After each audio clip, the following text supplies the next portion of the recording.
Right now, look straight ahead. Whatever is in front of you, you can see it. Your screen, your hands, the wall behind it. Now, without turning your head, try to see what is directly behind you. The door, the window. Whoever might be standing there. You can't. There is a whole half of the world, a complete hemisphere of space that simply does not exist for you. It's just gone.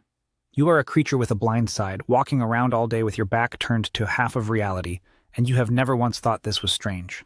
And here is the moment everyone knows. You're sitting somewhere, focused on something, calm. And then somebody comes up beside you, or a phone buzzes on a table to your left, or a person you didn't hear says your name from the side, and your whole body jumps. Your heart kicks. For half a second you are pure animal, ready to run, before your brain catches up and goes, "Oh, it's just my friend." That little jolt of fear, that flinch, that is the price you pay every single day for the way your eyes are built. Both of them, sitting on the front of your face, pointing the same direction like two headlights on a car. So why are they there?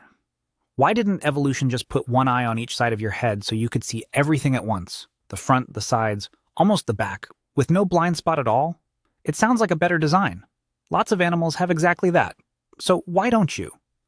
Why did your ancestors get stuck with this narrow little window of vision that misses half the room?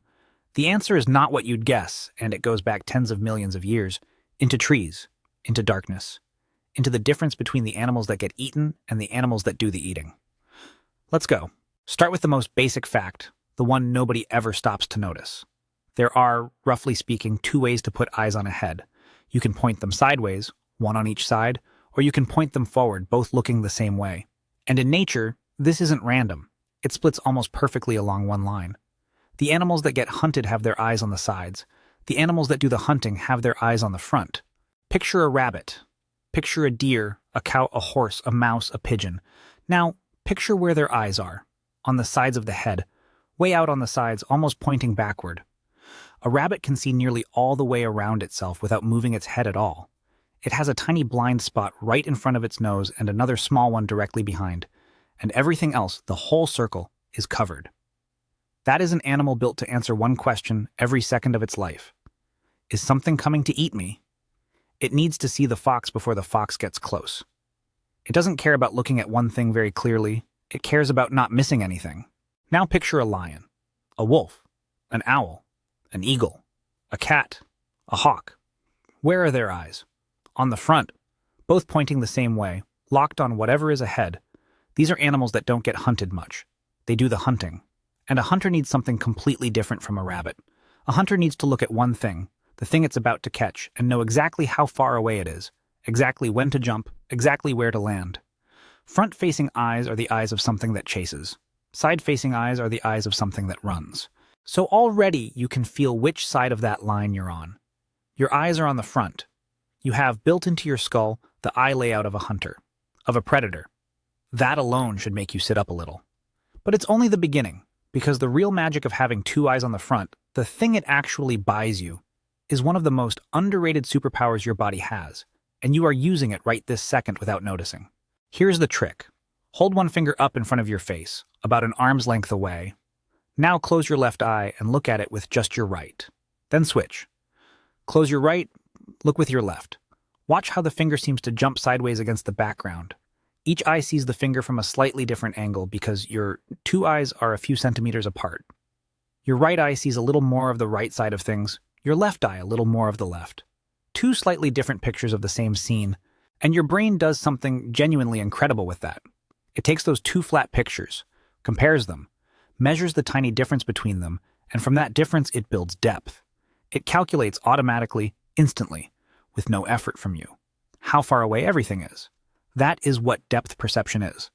That is why you can reach out and grab a cup on the first try, why you can catch a ball, why you can judge the gap before you step over a puddle, why you can thread a needle, two eyes looking at the same thing from slightly different spots, and a brain doing geometry faster than any calculator. Scientists call it stereovision, or stereopsis, but you can just call it the reason you don't constantly knock over your own drink. Now here's the catch, and this is the whole heart of the story. To get that depth, your two eyes have to be looking at the same thing. The pictures have to overlap. The part of the world your left eye sees and the part your right eye sees have to mostly be the same part, so your brain has two versions of it to compare. And the only way to make two eyes overlap their view is to point them in the same direction. To put them both on the front of the head. So depth perception and a wide field of view are in a fight. They want opposite things. If you spread your eyes out to the sides, you see almost everything around you, the whole circle. But the two eyes barely overlap, so you get very little depth. If you bring your eyes around to the front, you lose the sides. You get that big blind zone behind you. But where the two views overlap, you get this rich, precise, three-dimensional sense of exactly how far away everything is. You cannot have both. Every animal is a deal made between these two. A rabbit took the deal for seeing everything. You took the deal for seeing one thing perfectly. And the place where your ancestors made that deal was not a battlefield. And it was not a hunting ground. It was a tree. Let's go back. Way back. Around 60 or 70 million years ago, after the dinosaurs were gone, there were small, furry animals living up in the branches of forests. These were the first primates, the ancient family that, far down the line, leads to monkeys, to apes, to you. And living in a tree is a very specific kind of dangerous, in a way that has nothing to do with being hunted and everything to do with this depth problem. Imagine you are a small animal the size of a squirrel, and you live 30 meters off the ground, and the way you get around, the way you find food, the way you escape, is by jumping from branch to branch. Now imagine you misjudge the distance to the next branch, just by a little. You jump, and your hands close on empty air, and there is nothing under you but a very long fall onto a very hard floor. In a tree, getting the distance wrong doesn't mean you go a little hungry. It means you die. Every single jump is a depth calculation, and every wrong answer is fatal. So picture two of these little tree animals. One has eyes more toward the sides. It can see predators coming from lots of directions, which is nice, but when it jumps, it's guessing the distance, and sometimes it guesses wrong, and those ones tend to fall. The other has eyes more toward the front. It can't see as much around itself, but when it looks at the next branch, it sees it in solid 3 dimensions. It knows exactly how far. It jumps, and it lands. Again and again, all day, for a whole life. Which one do you think had more babies that grew up and jumped and landed and had babies of their own? Over millions of years, generation after generation, in the animals whose eyes drifted forward, the ones who could measure the gap survived to pass that on. The ones who couldn't fell. Nobody decided this. Nobody chose.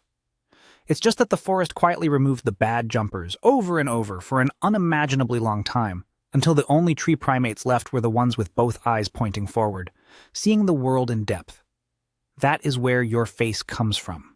Your eyes are on the front because your ancestors needed to not miss a branch. The blind spot behind you, the half a room you can't see, that was the rent they paid to be able to leap through the trees without dying. It was worth it. They lived. You're here.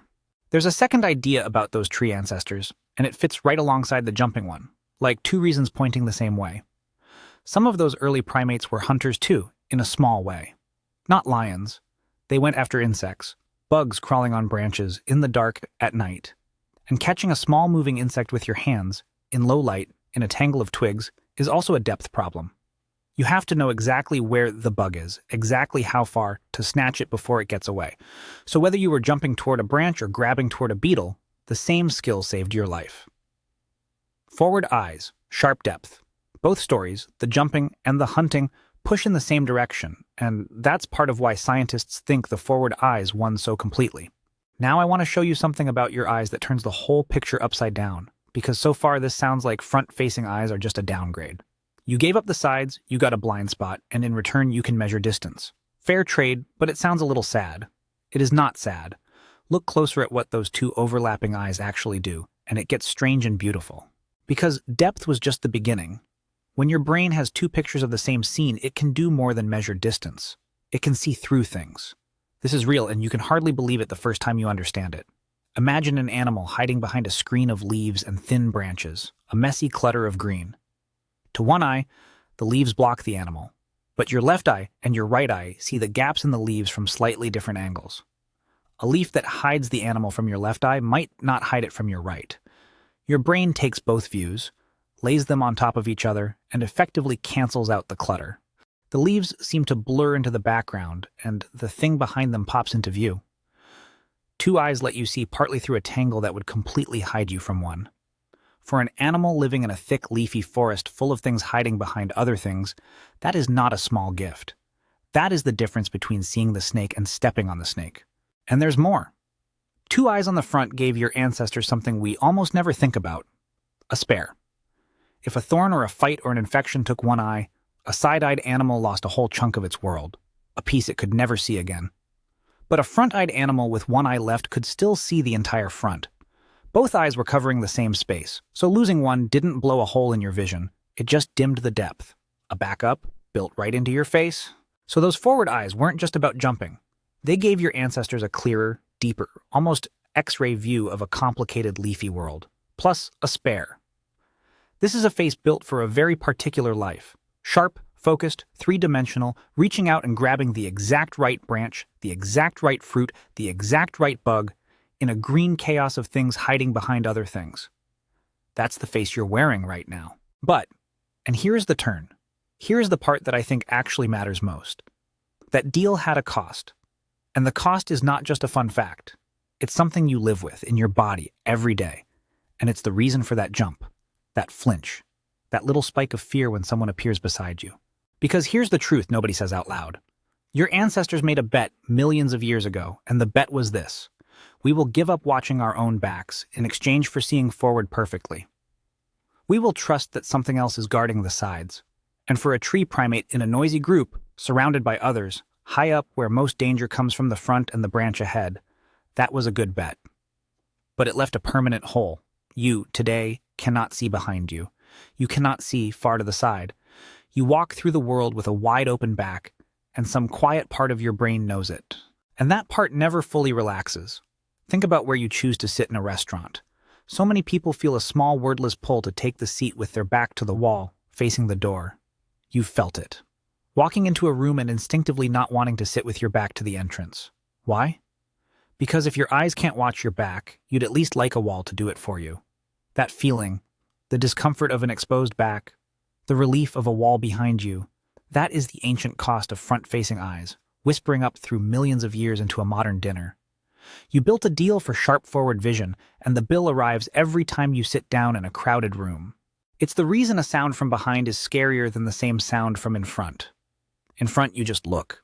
You point your beautiful, sharp, three-dimensional eyes at it, and you know in an instant what it is. But behind you, there is nothing. No eyes back there. Just a sound, and a gap where information should be, and a body that has to spin around to even start to understand. That spin, that fast turn of the head, the jolt in your chest, that whole emergency, is your brain hitting the edge of the world. Your eyes can cover and finding nothing there. And this is why the startle from the side is so much sharper than almost anything else. When someone touches your shoulder from behind without you hearing them, the fear that flashes through you in that first instant is real fear, full animal fear, before thought arrives. People sometimes feel embarrassed about how hard they jump. Don't be. That jump is not weakness. That jump is the exact shape of the deal your ancestors signed. They chose to be the kind of animal that sees one thing perfectly and trusts the rest, and the flinch is what that choice feels like from the inside, 60 million years later, in your own skin. You are not overreacting. You are correctly reacting to the one thing your design was always going to miss. There's a small, strange piece of evidence for all this hiding in your face, and once you see it, you can't unsee it. Where are your ears? On the sides of your head pointing outward in almost exactly the places where a rabbit's eyes would be. Think about that. The animals that put their eyes on the sides did it to watch the whole circle for danger.